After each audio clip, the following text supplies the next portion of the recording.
Assalamualaikum warahmatullahi ta'ala wabarakatuh. Selamat pagi, salam sejahtera, dan salam rahayu. Perkenalkan, nama saya Andi Susanto. Saya adalah pendamping PKH Kabupaten Bondowoso. Saat ini saya akan menjelaskan modul pencegahan dan penanganan stunting. Modul 2 yaitu permasalahan stunting. Sesi 1 memahami permasalahan stunting. Saat ini kita sudah biasa mendengar tentang stunting dan itu menjadi isu nasional. Yang kita tanyakan sekarang, apakah pengertian dari stunting itu sendiri? Stunting adalah kondisi di mana anak memiliki tinggi badan yang tidak sesuai dengan usianya. Stunting terjadi pada periode 1000 HPK, yaitu dari awal usia kehamilan sampai umur 2 tahun.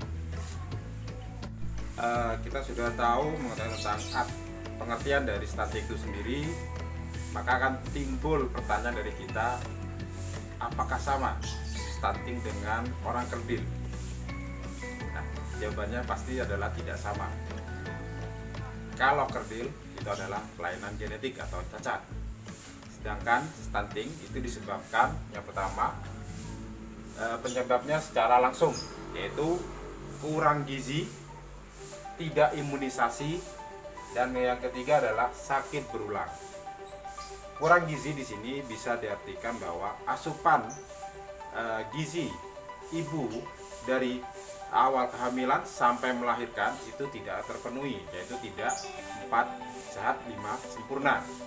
Selanjutnya adalah tidak imunisasi, di mana mulai kehamilan ibu harus wajib mengikuti program yang ada di pemerintah, itu mengikuti posyandu.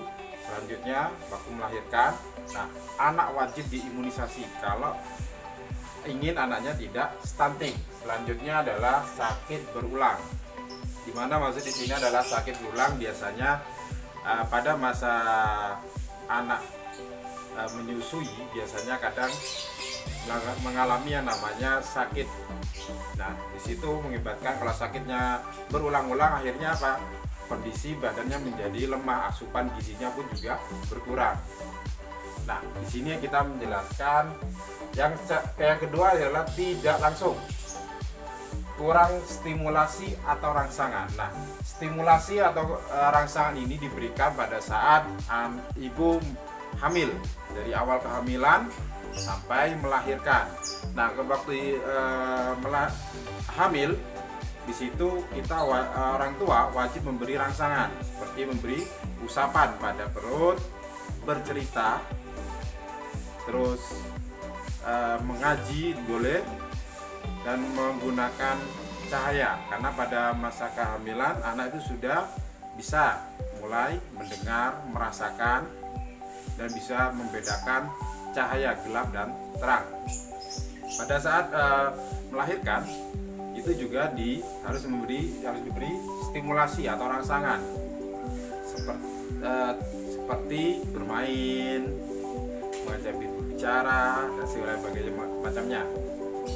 Oke, selanjutnya yaitu penyebab stunting yang tidak langsung. Yang kedua adalah perilaku tidak bersih baik diri dan lingkungan. Jadi untuk ibu yang sedang hamil dan menyusui harus wajib menjaga kebersihan diri dari kehamilan sampai melahirkan, dan pengasuhan anak seperti mencuci tangan di saat sebelum memberi makan, dari belanja, jadi wajib menggunakan sabun dalam mencuci tangannya. Yang selanjutnya di sini untuk kebersihan lingkungannya bisa seperti menggunakan MCK dengan jamban yang bersih. Jadi jangan menggunakan aliran sungai, karena kita tahu kalau semua menggunakan aliran sungai, di depan hulu mungkin di saat di sana ada yang mencuci atau membuang air besar, di situ mengakibatkan air jadi tidak bersih walaupun jernih. Oke, selanjutnya Akibat stunting di sini ada dua, yaitu yang pertama akibat stunting jangka panjang. Jangka panjangnya adalah mengurangi kualitas generasi bangsa. Jadi kalau sudah warga Indonesia khususnya mengalami stunting, pasti produk atau hasil dari anak-anaknya akan menjadi tidak berkembang secara baik. Selanjutnya akibat stunting kedua adalah jangka pendek, yaitu gagal tumbuh, gagal kembang, dan gangguan metabolisme.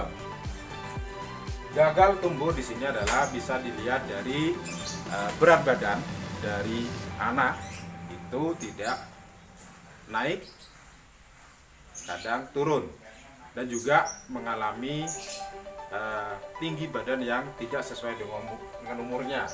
Gagal kembang juga seperti itu, dilihat dari perkembangan tubuh fisik. Selanjutnya di sini adalah kemampuan dari otak anak itu tidak berkembang sesuai dengan sebagaimana mestinya. Contohnya pada saat dia bermain, dia lebih cenderung kurang tanggap, diguyon diajak berbicara dia hanya bisa diam. Itu adalah contoh dari gagal kembang. Dan yang selanjutnya adalah gangguan metabolisme. Jadi itu adalah gangguan dari pencernaan yang ada di dalam tubuh sehingga menyebabkan anak jadi stunting. Apakah stunting bisa dicegah? Jawabannya adalah bisa, dengan cara yaitu pencegahan stunting. Pertama adalah orang tua, keluarga, masyarakat dapat memanfaatkan potensi yang ada. Contohnya di sini bisa memanfaatkan bansos yang diterima oleh ibu hamil ataupun keluarga tersebut untuk membeli makanan yang sehat dan bergizi. Dan juga bisa memanfaatkan potensi alam, contohnya menanam sayuran yang dibutuhkan oleh untuk ibu hamil dan menyusui. Bisa, kalaupun ada lahan kosong, bisa dimanfaatkan untuk pekarangan buat ternak lele dan segala macamnya. Yang kedua, memberikan makanan gizi seimbang. Jadi ibu hamil itu harus makanan bergizi, bisa ditambah dengan pil tablet tambah darah. Dan melahirkan pun juga wajib memberi makanan yang gizi yang seimbang.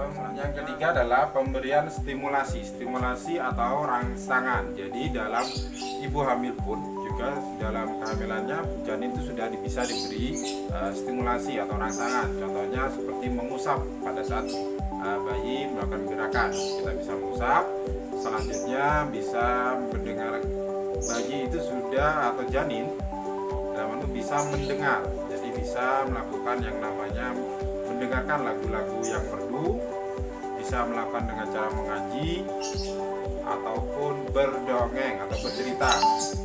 Dan selanjutnya janin juga bisa membedakan gelap dan terang, jadi bisa waktu ibu-ibu itu menyapu ataupun bersih-bersih di halaman bisa mengarahkan pada cahaya, pada itu matahari. Jadi pemberian stimulasi ini bisa dilakukan kapan saja dan di mana saja. Terus stimulasi pada anak baru melahirkan pun juga ada, contohnya memberi pelukan yang hangat, mengajak bicara dan segala macamnya, bermain juga bisa. Selanjutnya keempat adalah akses layanan yang tepat.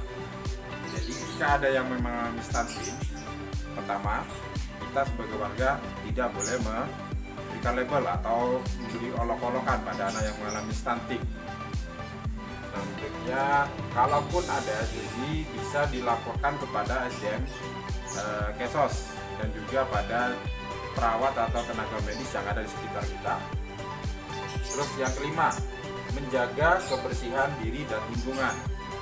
Jadi ibu hamil maupun baru melahirkan, jadi wajib yang namanya itu menjaga kebersihan. Jadi bisa dengan cara cuci tangan, selanjutnya menggunakan jamban yang bersih dan sehat.